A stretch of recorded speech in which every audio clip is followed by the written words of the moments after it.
Hi, it's time for another episode of Screens and Pixels, where I talk about the films and TV shows I've watched and new music I've discovered or cool things I have found online. Today we have a musical, a play, 3 Twitter accounts, and a soundtrack. First of all, I went to see Matilda the Musical, and I fell in love. I did the thing where if you're under 26, you can go and wait at the theater, which is near the 7 Dials, and if you're one of the first 32 people in the queue, you can get a ticket for £5.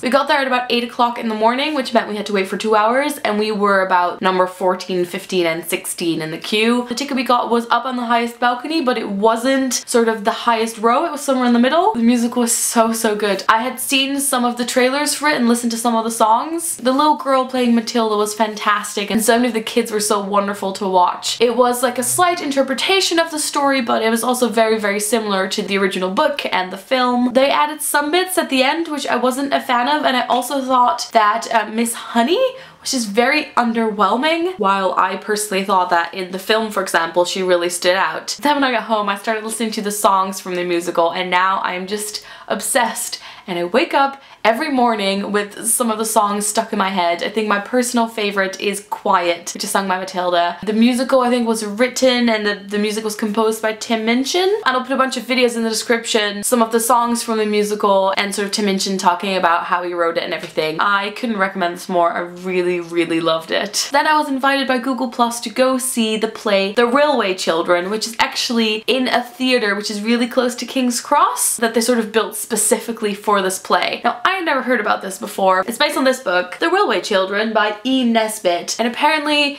there are 2 film editions, and the film's aired in the UK every Christmas and everyone watches it. Of course, I was completely unaware. It's about a family with 3 children, and when they're quite young, their dad gets taken away and they have to sort of move to the countryside with their mother, and the only entertainment there is for them there is this railway. So they go there every day and wave at all the people on the train, and there are all kinds of adventures that sort of happen around this railway. For the play, they built this amazing stage that is basically an actual part of a railway, and then station platforms on both sides, and then the audience also sits on both sides, so you're either on platform 1 or platform 2. And because we were there with Google Plus, we had a chance to sit down and talk to the cast, which is absolutely fantastic, and they were really lovely. And then we got to see the play, and yes, there is an actual steam train, and because they're on this sort of track, the stage moves all the time, so there's people pushing in bits of the stage back and forth, and sort of with the simplistic stage, you had to come up with really interesting ways of sort of doing the special effects. So sometimes there's a train passing by and there won't be an actual train, but it's just the smoke machine that like shoots over the tracks, and you have the sound and the light, and it all works really well. And needless to say, I really enjoyed it. The actors were all great. It felt so British and sort of nostalgic, even though I didn't know the story that well. And so I'm definitely now also going to read this book, but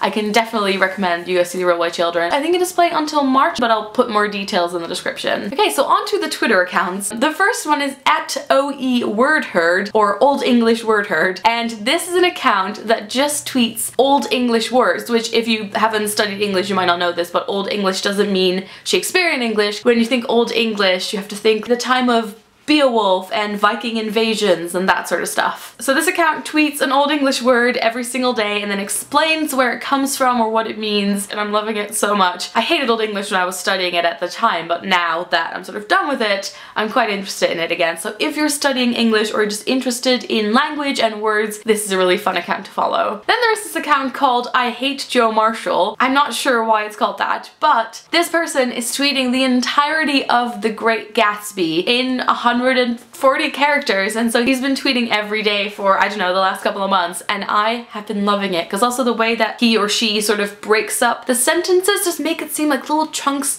of poetry. They're still fairly early in the story, so if you want to go follow that and get a little chunk of The Great Gatsby each day, I can highly recommend it. And then finally there's the unofficial Big Ben Twitter account, which is big_Ben_clock, and all it does is every hour on the hour it tweets bong, and how many bongs depends on what time it is. So at 3 o'clock in the afternoon it just tweets in all caps bong bong bong. I don't know why this is so funny, but I enjoy it so much. It has a little weird pixelated illustration of the Big Ben as its icon, and then it changes it for Valentine's Day and Christmas. I think I'm very easily entertained, but if that's the sort of thing you're into, go check it out. And then finally, I have a soundtrack I would like to recommend, and it is my all-time favorite reading soundtrack. It is a soundtrack of How I Live Now, which is a film based on a book by Meg Rosloff. The film features Saoirse Ronan. I really enjoy it. It's quite gritty, but the soundtrack is absolutely beautiful. I'll put a link to the entire soundtrack on Spotify in the description. So those are all the things I saw and discovered and listened to. I hope you enjoyed this video, and I'll talk to you guys later. Doei! Hello, me cool.